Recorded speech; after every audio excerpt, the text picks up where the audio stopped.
Modi, Netanyahu, এদের সব যৌন কেলেঙ্কারি ফাইল বেরিয়ে এসছে। বিদেশ নীতির নাম করে যখন বিদেশে যায় আসলে ফুর্তি করতে যায়, সেখানে দেশের স্বার্থ দেখে না। সিপিএম নেতা মোহাম্মদ সেলিম আজ আসানসোল দক্ষিণের সিপিএম প্রার্থী শিল্পী চক্রবর্তীর সমর্থনে বার্নপুরে বাড়ি ময়দান থেকে একটি মিছিলে অংশগ্রহণ করেন। এখানে বিপুল সংখ্যায় বামপন্থী কর্মী সমর্থকেরা উপস্থিত ছিলেন। তারাও মোহাম্মদ সেলিমের সাথে মিছিলে পা মেলান। তিনি মানুষের কাছে আগামী নির্বাচনে সিপিএম প্রার্থীর পক্ষে ভোট দেওয়ার জন্য মানুষের কাছে আহ্বান জানান। সাংবাদিকদের মুখোমুখি হয়ে মোহাম্মদ সেলিম বলেন যে আগামী নির্বাচনে বামফ্রন্ট মনোনীত সিপিএম প্রার্থী শিল্পী চক্রবর্তীর সমর্থনে তারা যেন ভোট দেন। তিনি বলেন, আজ ভারত এবং গোটা পৃথিবীতে তার একমাত্র কারণ দক্ষিণপন্থা 25 শক্তিশালী হয়েছে, যার ফলে গোটা পৃথিবীতে অস্ত্রের ঝনঝনানি শুনতে হচ্ছে। এর থেকে মুক্তি পাওয়ার একমাত্র উপায় হলো বামপন্থী এবং বামপন্থাকে মজবুত করা। যে তথ্যটা কেউই তুলছে না সেটা আপনি তুললেন, এপিস্টেন ফাইলের যে ঘটনা, দক্ষিণপন্থী বিষয়গুলো নিয়ে আপনি যেটা বললেন সেটা একটু যদি বলেন। তাহলে তোমরা দেখবে একদম বাচ্চা কাচ্চা এবিভিপি বা টিএমসি যদি অনুষ্ঠান হয়, বার ডান্সারদের নিয়ে এসে নাচ করাচ্ছে। তাহলে দক্ষিণপন্থা মানে হচ্ছে আসলে সাংস্কৃতিক অবক্ষয়।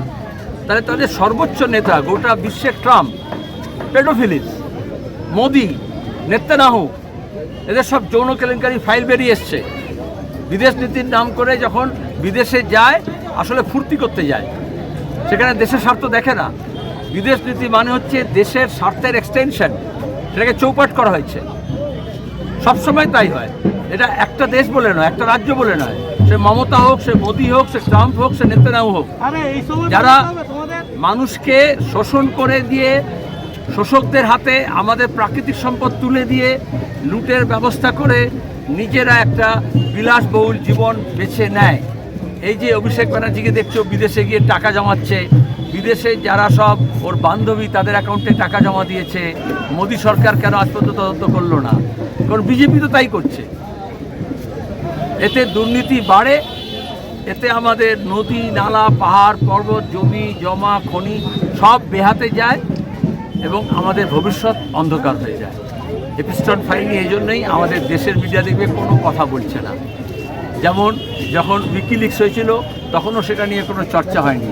কিভাবে আমাদের দেশের রাজনৈতিক দলগুলো বিদেশের স্বার্থে কাজ করছে তার উদাহরণ তো এগুলো। আপনি আজকে পাকিস্তানে ইরান এবং আমেরিকার বৈঠক, শান্তি বৈঠকের একটা ব্যবস্থা হচ্ছে, সেই প্রসঙ্গ তুললেন, যদি এটা বলেন। বৈঠক হচ্ছে, তাতে শান্তি হবে কি অশান্তি হবে জানি না, কিন্তু আমরা প্রথম থেকেই বলি গলি সে নেই বলি সে হাল হোক। সে সাম্প্রদায়িক দাঙ্গা হোক আর যুদ্ধ হোক, যুদ্ধ আমাদের দেশে হোক বা বিদেশে হোক, মাটিতে হোক, যুদ্ধ কোনো সমস্যার সমাধান নয়। সাহিল লুধিয়ানির একটা শায়রি ছিল যে জং क्या मसले की हल करेगा, जंग खुद एक मसला है। যুদ্ধ কি সমস্যার সমাধান করবে?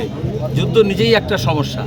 এই জন্য আমরা গোটা বিশ্বে বামপন্থীরা হচ্ছি যুদ্ধের বিরুদ্ধে, আর দক্ষিণপন্থীরা যুদ্ধের পক্ষে। কেন? এই যে দেখছো গ্যাসের কালোবাজারি হচ্ছে। আমাদের এখানে দ্বিতীয় বিশ্বযুদ্ধের সময় 14 লক্ষ মানুষ মারা গেছিলেন মন্বন্তরে। শ্যামাপ্রসাদ তখন খাদ্যমন্ত্রী ছিলেন। এজন্য কখনো বিজেপি দেখবে প্রাক্তন খাদ্যমন্ত্রী শ্যামাপ্রসাদ মুখার্জি বলে না, কারণ তখন মজুদদারি হয়, কালোবাজারি হয়, তাহলে মুনাফাখোরি হয়। তাহলে যুদ্ধ মানে কিছু লোকের আঙুল ফুলে কলা গাছ হয়ে যায় আর বাকি লোকের সর্বনাশ হয়। তাই যারা মানুষের পক্ষে থাকে তারা শান্তির পক্ষে থাকে, যুদ্ধের বিরুদ্ধে থাকে। আর ট্রাম্প যুদ্ধ ব্যবসা মতো দেখেন। উনি পাকিস্তান ভারতে যখন অপারেশন সিন্ধু হয়েছিল, মোদি তখন চিৎকার করছিল কত, আরএসএস কত লাফাচ্ছিল, এখন কেন যুদ্ধের কথা বলছে না?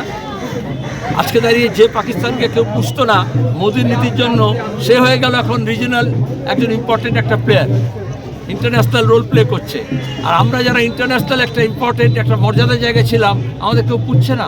আমাদের বাড়ির পাশে আলোচনা হচ্ছে, সেখানে আমাদের অতিথি বলেও ডাকলো না, কোনো একজন সাংবাদিক নেই।